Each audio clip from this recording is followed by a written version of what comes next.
Halo semuanya, balik lagi di channel Vincentus Raditya. Di video kali ini gue mau share kepada teman-teman tips and trick ataupun berbagi pengalaman kalau teman-teman mau perjalanan jauh, terutama saat menggunakan mobil. Sebelum kita mulai topiknya, kita awali dulu dari bumper. Let's go!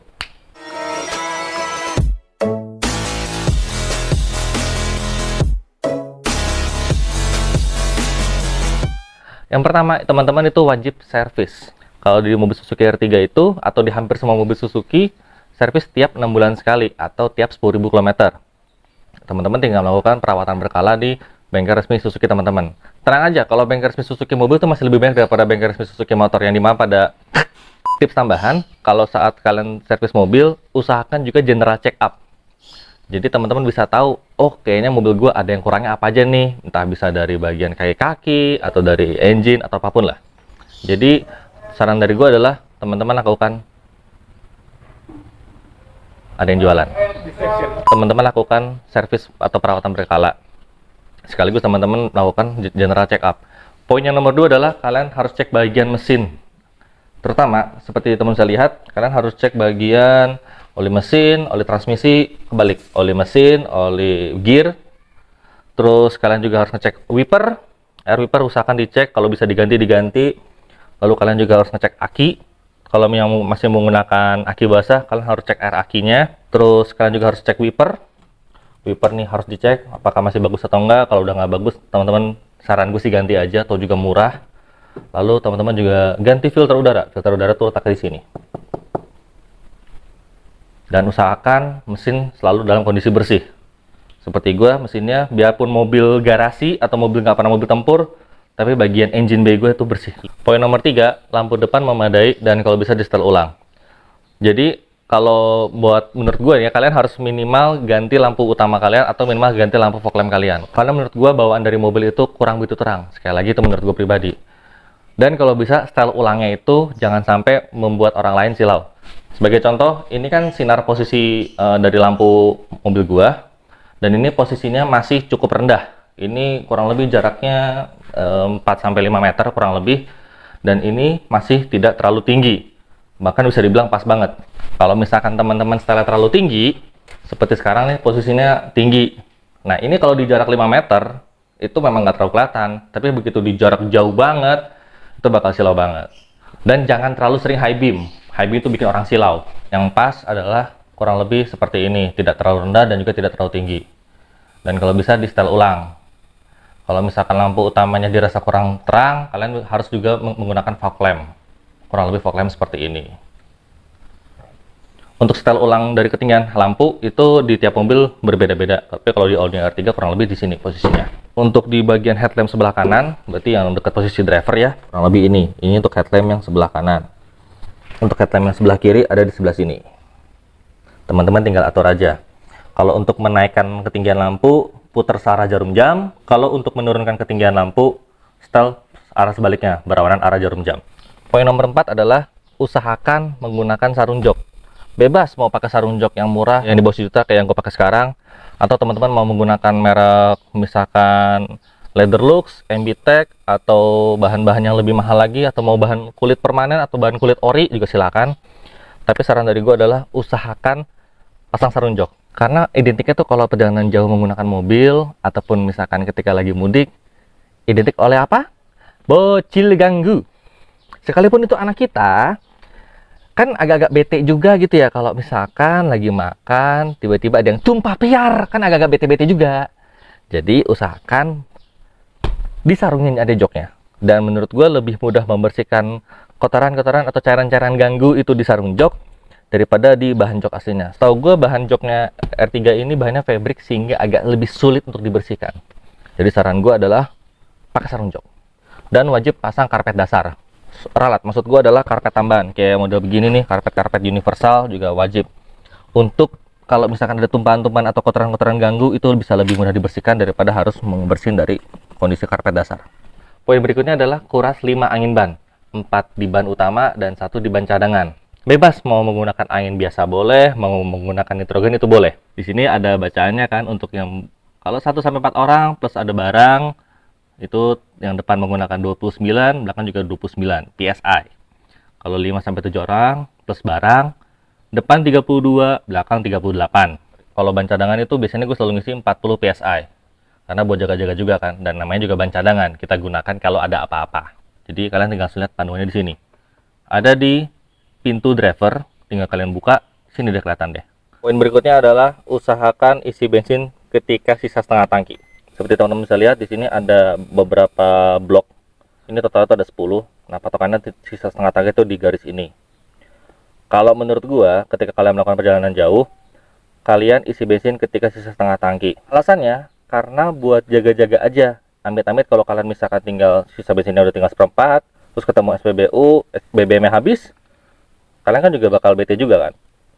Jadi saran dari gua adalah isi bensin ketika sisa setengah tangki. Gunakan bahan bakar yang sesuai dengan mobil kalian. Kalau misalkan diharuskan RON 92, ya pakainya Pertamax, Shell Super.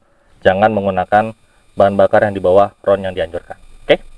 Poin berikutnya adalah bawa kunci cadangan mobil. Alasannya itu gampang banget. Amit-amit misalkan baterai yang utamanya ini habis di tengah perjalanan, teman-teman punya kunci cadangan. Kalau yang belum keyless, ya kalian tetap bawa aja kunci cadangan. Amit-amit lagi buka pintu atau lagi masukin anak kunci, letak, patah, PR kan, bete kan. Jadi saran dari gue adalah selalu bawa kunci cadangan mobil. Poin terakhir untuk kelengkapan bagian mobil, teman-teman harus menyediakan power bank jumper. Itu harus standby. Terutama yang menggunakan mobil matic ya.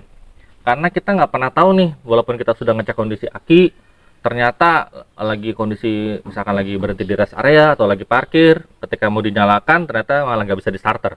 Jadi amit-amit kalian lagi di rest area, kalian udah bisa pakai power bank jumper sendiri, tinggal dicolok, positif atau negatif, starter normal deh, bisa nyala tanpa harus merepotkan orang lain.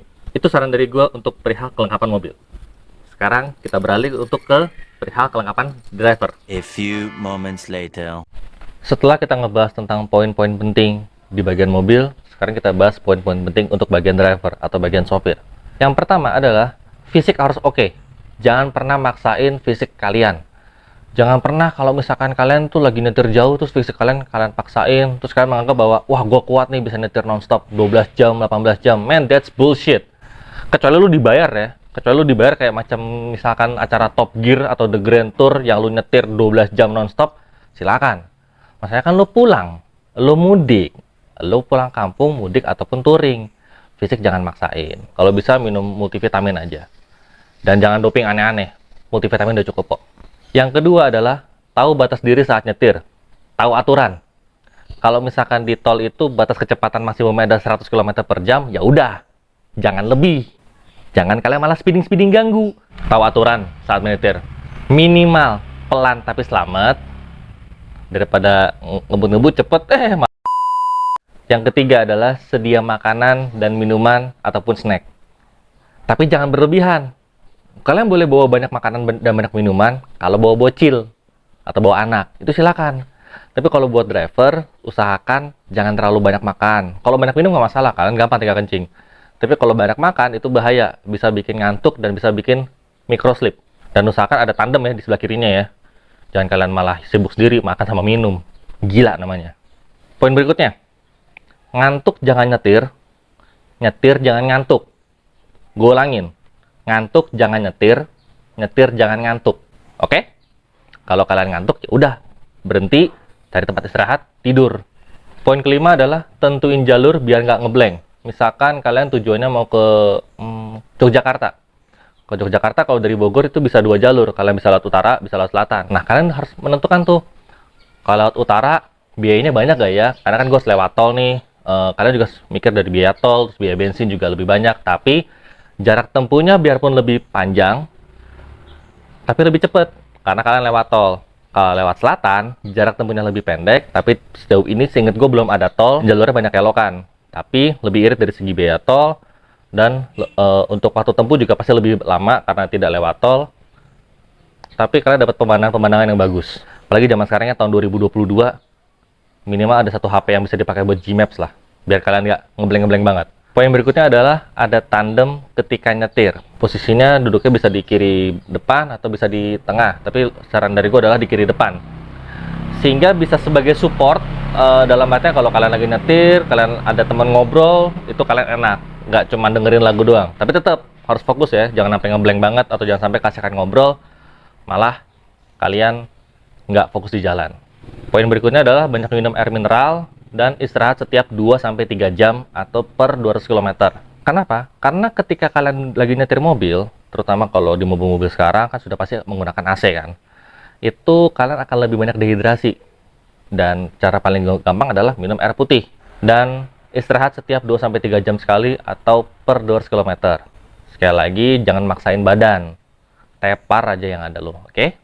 Poin berikutnya, sedia obat-obatan pribadi. Ini wajib, karena kita nggak tahu ya, apalagi di zaman sekarang lagi pandemi begini, itu wajib namanya menyediakan obat-obatan pribadi dan obat-obatan keluarga. Misalkan kalian lagi nyetir bawa keluarga, bawa orang tua, ya kalian juga harus selalu menyediakan obat-obatan buat orang tua kalian. Poin yang terakhir, ini paling penting. Berdoa sebelum perjalanan, ketika perjalanan, dan sesudah perjalanan. Dan izin kepada orang tua sebelum perjalanan dan ketika sesudah perjalanan. Ya, bisa dibilang izin, bisa dibilang pamit lah. Karena apapun yang kita lakukan, kalau dengan seizin orang tua, itu akan menjadi lebih baik. Dan orang tua juga jadi nggak kepikiran. Kalau misalkan orang tua tidak mengizinkan lu pulang kampung dengan alasan misalkan lagi pandemi atau kesehatan, ya udah turutin aja nggak apa-apa. Jangan sampai kalian malah memaksakan pengen ketemu, apalagi kondisi pandemi seperti ini, kalian malah membawa penyakit yang bisa membahayakan kesehatan orang tua kalian. Saran dari gue adalah izin kepada orang tua. Ingat, itu paling penting. Sekian video gue kali ini, sampai jumpa di video berikutnya. Salam 3 jari, why so serious?